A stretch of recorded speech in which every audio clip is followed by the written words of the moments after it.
So I'm going to talk today about a project we've been doing on SSH, and this project really tries to both solve a very concrete problem and give a practical solution, namely to the secure SSH agent forwarding, which I'll describe, but also to get a sense a bit about the problems in the SSH protocol and try to think about the next steps in terms of future generations and improvements we can do to this widely used protocol.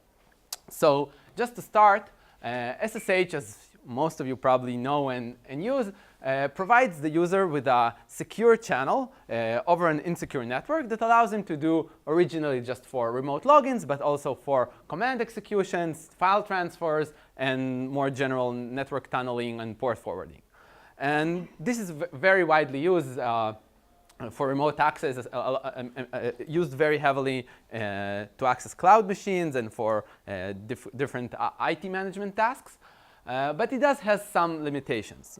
So for starters, if we talked about connectivity, SSH really uses TCP as a black box under the hood, and it suffers from some problems for not using a more tailored transport protocol. In particularly, it doesn't support roaming or sleep and resume. As we all know, if you close the lid of your laptop, then move to some other place, then usually all your SSH sessions are gone. And often the case, you get very poor user experience if you're using SSH over a slow connection or high latency connection, because especially when it is used for interactive work, in which latency is obviously important. And these limitations have been addressed in the past few years. For example, in the Mosh variant of SSH with Keith, which is Keith's work. And this is now, we have better variants, but they're not part of, let's say, the current SSH standard, the SSH 2. A different type of problems that one sees when working with SSH regards to host key management. And when we talk about host key management, or how does the client identify the server, SSH takes let's say an approach which is on the different extreme than, let's say, TLS, in the sense that the perception of the identities of the host is very local to the clients. And in particular, the client must trust the server on first use, which makes it susceptible to man in the middle on first time. And it also makes the life of revocating corrupted server keys very difficult and not very manageable at large scale. And that's why you see like big companies who use, like Facebook and Google, who use SSH at very large scale, need to adapt and use certain variants on top of SSH to manage it at such a high scale. And the third type of issues, which is more the focus of this specific project, is actually related to user key management. So the previous item we talked about the host keys. Here we talk about user keys, and the basic property of key management for users is you need to install the public key of the user on every machine that this user needs to use. And that's, again, not very easy to scale out. And also is not very, it doesn't easily support, let's say, more complex policies than simply which keys need to be on which machines. It makes it more difficult to audit. You need to have access to all the servers, to all the syslogs, and even that doesn't give you all the information that you need to want. And another particular problem, which I'm going to describe in detail, talks about credential delegation in a setting in which the key is not necessarily on the same machine that you want to run your SSH client on. So just to have a concrete example to work with, let's say that Bob from his laptop starts an SSH session to his favorite cloud instance.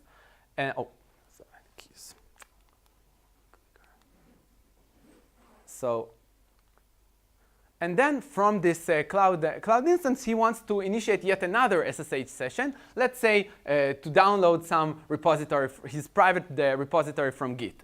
And Git under the hood runs SSH. So of course, to do this operation, so the user, because we're dealing with a private repository, needs to authenticate. But the problem is that the user's key is on his laptop. So now, as you can see, the SSH client is running in the cloud, but the user's key is on his local laptop. So what do we do? It's a very basic problem, of course, with the many existing solutions that I will talk about in a second. But what are the goals of solving this very basic problem? So in terms of security, kind of a good rule of thumb that we would like to keep here is that when the private key of the user is used to sign some blob for the purpose of authentication, this usage of the key should be tied to a very concrete and narrow context for the sake of security. And in particularly, at a minimum, it must include the client which wants to use this key to authenticate, the server that this client wants to authenticate to, and the command. So in our previous case, the client was this Amazon instance, the server was GitHub, and the command was git fetch pack, which is what the client wants to run. And the user definitely doesn't want to use his key for something that leaves one of these things open because it is then open to exploit. And you also have some other constraints that would be very nice to satisfy. For example, have transparency, the ability to audit all users of a private key, especially in an enterprise setting. That is definitely desirable. And we also want to have simple key management. So solutions of the form just make more keys and use them in have one key for every particular use case. This again is this is often too complicated. And the other two constraints is, first of all, I will make it clear when we talk about a particular solution, but transport layer friendless, in a way, we want to make use of the best potential connection between the client and the server. So we don't want to put unnecessary nodes in the path. And for this project, because we wanted to deploy something quite fast and to have something within like 2 or 3 months, we want to have a compatibility with existing server implementation. So obviously, we weren't going to change GitHub in a couple of months, and we want to get a feel of how to handle such authentication tasks. And this of course, would be this requirement that won't necessarily hold when we talk about like clean slate design of future versions. But for this project, this was an important constraint for us. So in terms of existing solution, perhaps the naive solution is just copy the private key to the instance. This is really naive. But if your intermediary host is compromised, then this key now falls into the hands of the adversary, and this allows him unlimited access to the server. So in this case, he maybe can maybe use this key to do some other command against GitHub. For example, to change the repository rather than only download it as the intention of the user was. Or in many cases in which users do use the same keys for different purposes, if the user, for example, use this private key also as his PGP private key, then the compromise of this key compromises all other services shared by the user with the same key. And this is of course not a good solution. A different type of solution, as which I mentioned, is have finer-grained key management. So let's say the user would carefully choose to have one key per client machine and server, and manage them more precisely, and maybe also have like shorter-lived keys and frequent revocations to limit the scope of possible compromise of the key. But the downside of this is, of course, the downside of fine-grained key management is you have to do fine-grained key management, which isn't very desirable. And we also are left still without audit trail of the key usage. So once you put that key on the intermediary, if this intermediary is compromised, then you don't know what it has been used for, and so on. A third solution would be just tunnel the entire connection through the trusted host. And then, so the intermediary, the cloud instance, would connect back to the client, and the client would run the git command by himself to GitHub, and then just relay all the information to the intermediary. This is what I mean. This is kind of course, this is in terms of security, it meets all our requirements, but it's not so friendly in terms of in terms of the transport line. In particular, you could imagine someone riding on a bus and having a very bad link to his workstation, and he doesn't want to relay all the information over his LTE connection, right? And maybe even the client doesn't have a direct connectivity with the server because the server and the intermediary are located in some private network, and the user can only access the intermediary directly. So one solution that exists in SSH is the SSH agent forwarding. So how does it look like? If the user runs SSH -a, as you might know, this basically allows the intermediary to forward any authentication challenges it gets from the server back to the client, which the client can then sign, and then the intermediary can successfully authenticate. And this looks like a nice solution, but the problem with it is that this protocol is not secure. It's completely unsecure. In particular, it doesn't, when the client gets this challenge, he gets very little context for what is used, and not only context. We obviously care about authenticated context, which is missing here. So the client doesn't know. He cannot verify the identity of the server that is used for the authentication. He cannot verify what command it will be used for. And in particular, this challenge is signed before the command is issued. So a malicious adversary can just issue a different command, and in this case also to a different server.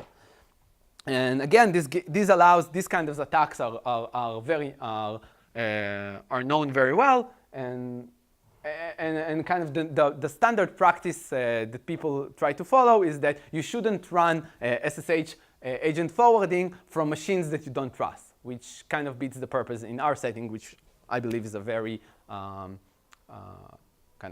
very common setting. So what is our approach? Our approach is basically to turn the SSH agent into an SSH authentication proxy.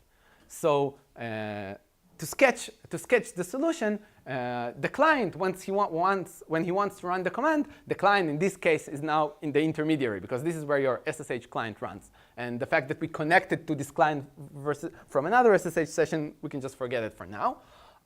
So when the client wants to run this command, he just asks the proxy, OK, please run this command on Git server. The proxy then establishes the SSH connection, authenticates using the private key, of course, after he verifies, for example, the identity of the server, because now this SSH connection is end-to-end from the proxy to the server. The user can be put in the loop here and asked to confirm it, issues the command, and then issues an additional SSH command, which is actually not part of the standard, but it's part of OpenSSH extensions, which called no more session, which blocks any further sessions or any further commands being issued on the same SSH connection, effectively locking down this connection to this particular command.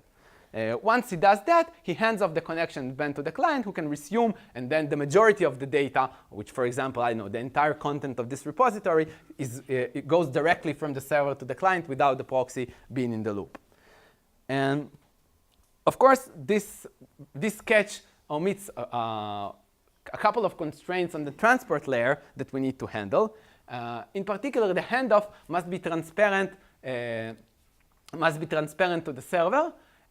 Because the server must be talking to the same client on the TCP level throughout the entire SSH connection. So the simple solution to that is that the client relays the transport layer to the proxy before the handoff, and after the handoff, he just uses this end of the connection to talk to the server directly. So this is a very simple solution. And then I think the elegant part in our solution is the way that we handle the handoff of the SSH state. And the SSH state, I don't have a lot of time, it has a lot of details inside it. So it has like the session ID and the sequence number. These are relatively nice and concise things, but it also has like a bunch of stuff that moving around and serializing in general is not very easy. So we have like the crypto state, which is the negotiated algorithms, which could actually be incompatible between the client and the intermediary. You have the cipher state, the counters for the for the stream ciphers and whatever. And you also have a lot of the state of the SSH, the higher levels of the SSH connection.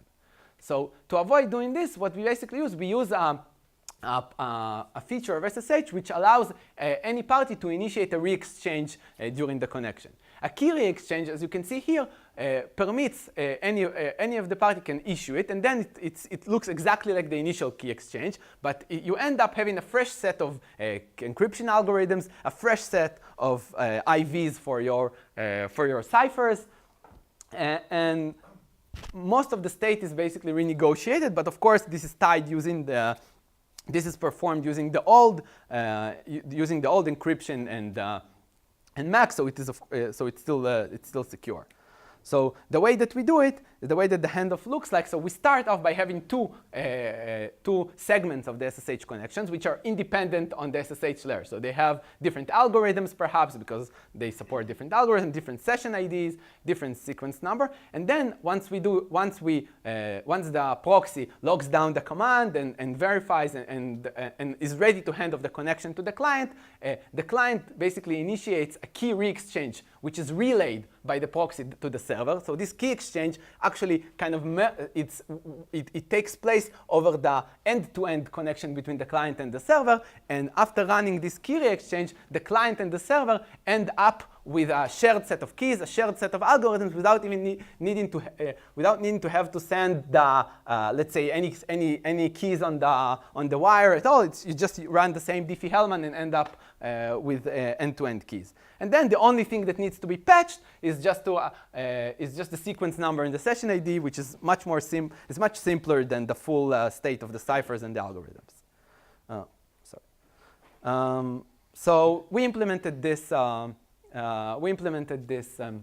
This protocol, and as an initial application, we just have a safe SSH agent, which prompts the user with the full context that you really want to have when you approve using your private key, so you can see who is the client, what is the command that he wants to run, and on what server. And this can also be extended to other applications that I've mentioned, such as auditing all the usage of the private key, or even having a shared key repository, for example, to a development team. And then if someone gets fired, you don't need to change all your keys. That's it.